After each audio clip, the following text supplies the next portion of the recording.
Hey, so today's Mother's Day, and as some of you may know, my daughter cut me off a few years back, and it was very difficult.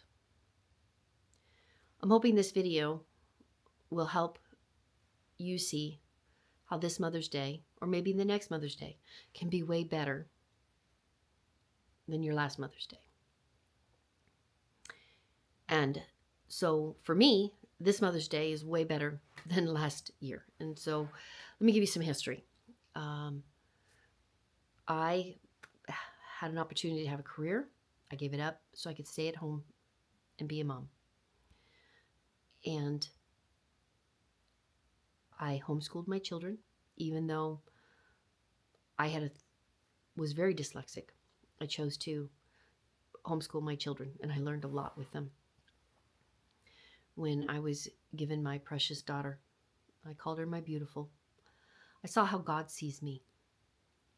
And when I had my son, who was my firstborn, I saw how God saw others, because my son loved other people so much.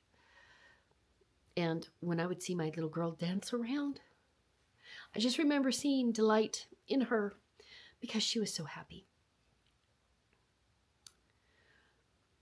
And then things changed.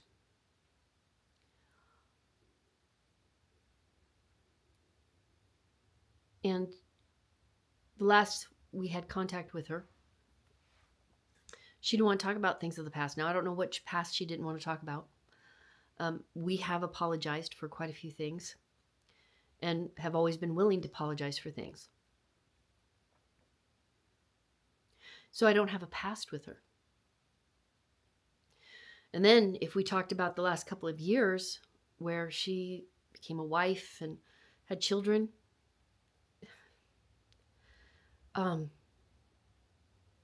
if she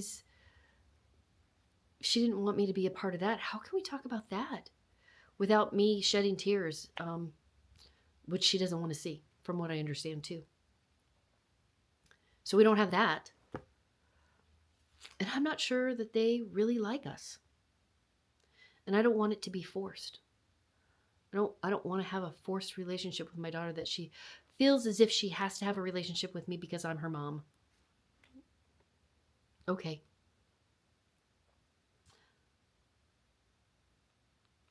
I'm okay with what's not going to be okay. People throw around this thing about dysfunctional families. You know, as a family, if you can, in the day, and have arguments and whatever, and in the day where everybody is okay, that's not dysfunction. That's just life. Because you're not going to get along with everybody, and not everybody's going to always agree. And that's the kind of family that I thought we had, because we tried to work things out. And we tried to listen. In fact, we would look at the kids and say, we're sorry for the mistake we made, or, how are we doing as parents? We did try. We wanted to be held accountable for what we might have done wrong and been responsible and take responsibility for it. But when we went and saw the counselor, as the four of us, the counselor didn't really say too much about forgiveness. And my husband even asked, how many times do I have to apologize before forgiveness will be accepted? And, and then, of course, move on with maybe little things.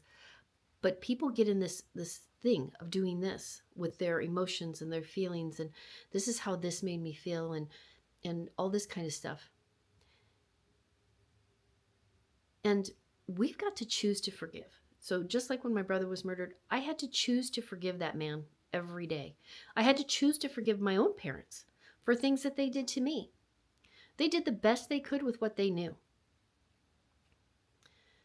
I still love them, and I still included them. It doesn't mean that I just let them do whatever, because they're still going to make mistakes. They're still going to say things. So I'm not just going to cut them out. Well, and my dad's no longer with us. And it was interesting because before my dad died, the nurse told me, she goes, well, it's going to be soon. You need to make things right. And I'm like, everything's right with my dad.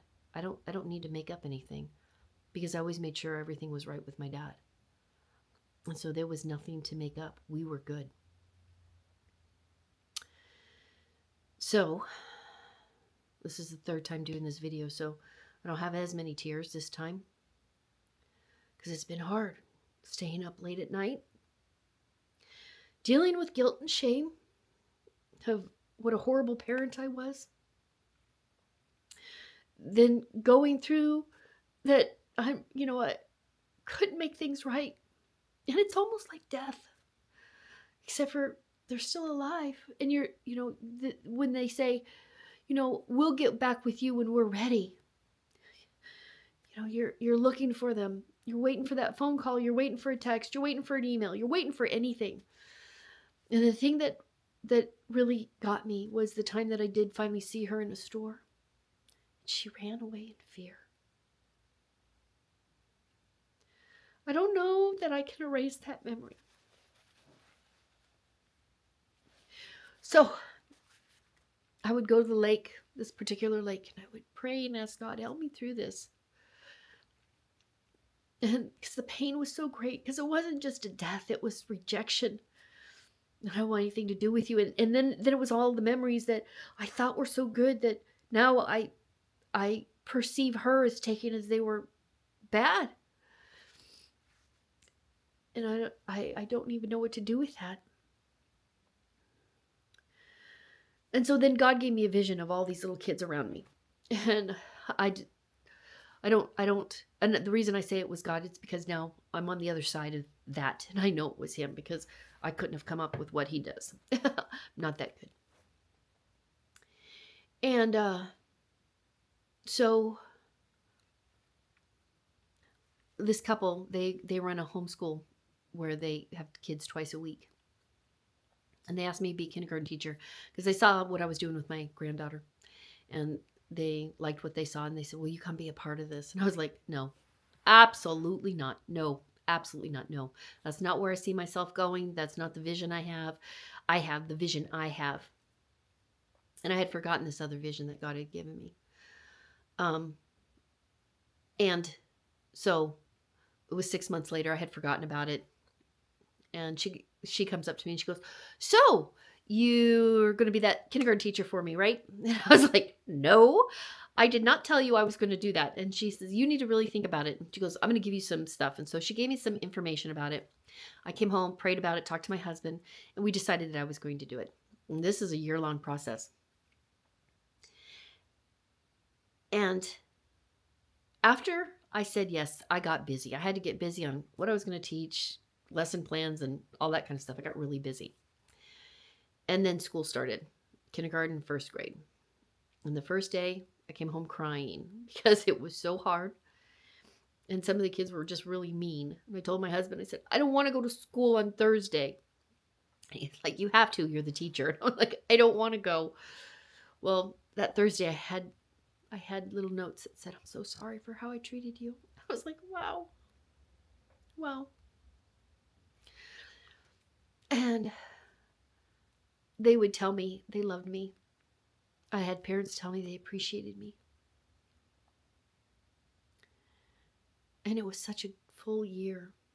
I had one little girl who texted me, I love you. And I thought it was from her mom, but it wasn't. It was from her. And her mom texted me later, I see my daughter's gotten a hold of you. She took my phone and texted you.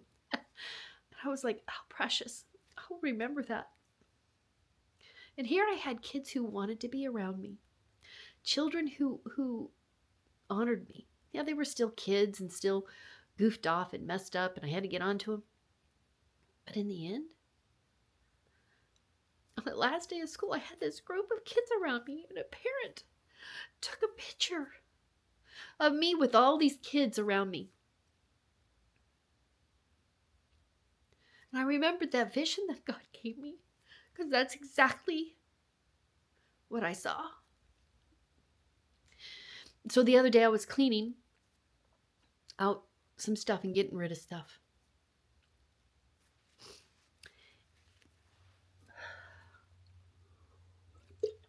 And I said, I just want to forget God. I just want to forget. He said, you can't. I said, but you can do all things through Christ who gives you strength, so help me forget.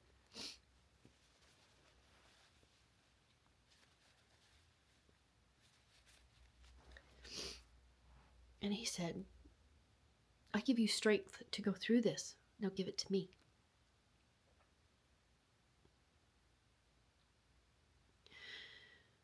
I said, God, I choose your peace today. I choose your joy. I choose to remember the full year you gave me with all these little kids who were so great. I choose to remember my other grandchildren who I have. I choose life today.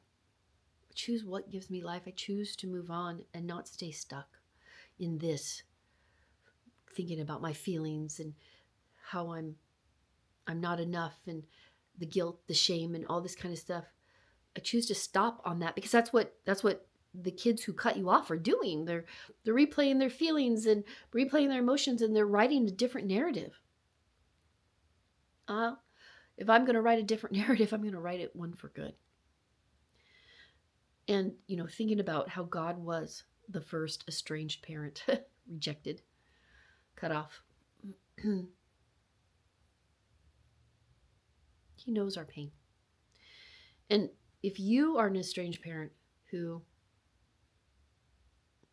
doesn't know God, that's the first step. Because God's a personal God. He's the one who gave me that vision. That's why I know, because when I saw that picture, I was like, that's what I saw. So that was God. And I'm not trusting in my daughter to get back with me. If she does, great. I can make room. But if she doesn't, my hope isn't in that relationship. My hope is in that relationship that I have with God, because He's going to make me have an abundant life. And so today, as you trying to figure out how to breathe, how to move, how to make that next decision, first of all, if you are a child of the King, God has answers for you. He has a way of making things be abundant and full of love. And it may be hard work. That's the thing. Don't be afraid of the hard work that it is, because grandchildren are easy. If your kids bring your grandchildren over, it's easy to have a relationship with them. It's harder to have relationships outside of yourself. So don't isolate. But it's about choosing. It's about choosing forgiveness. It's about choosing. And so when your mind starts doing this thing, say, nope, I'm not choosing to go through that thing again. Replay that reel in my life. Replay how much shame I had, how much guilt I have, how much I felt like isolating and not being a part of anything. I'm choosing to move on. I'm choosing to live today to the fullest. So I'm hoping that today, this little thing will help you to move on, to be able to put that sadness aside, to put that guilt aside, to put that shame aside, and find out what God has for you. So you don't sit there in that thing doing this. Don't listen to the lies of the world saying, oh, families are dysfunctional. No, families have issues that they need to work through, move through, and at the end of the day, be okay. And you need to spend time with people who choose you. Not people who want to give you a set of things that you can and can't talk about. Times and places they want to set for when we can work through stuff. I thought we had already worked through stuff, because I never believed in going to bed in my anger. So, as today progresses, I really hope that this video helps you see that you have value, and that you can have value to other people who can make your life full. If you choose. You have to choose that, though. You can't just sit there and hope that people are going to come to you. That's doing the same thing that people who want to be victims are doing. So choose not to be a victim today. Choose to be a victor. And the victor is the one who gets up and goes and does stuff. So I hope you have a great day. Remember, you're valued, you're loved, and you can be of value to somebody else. Talk to you later. Bye-bye.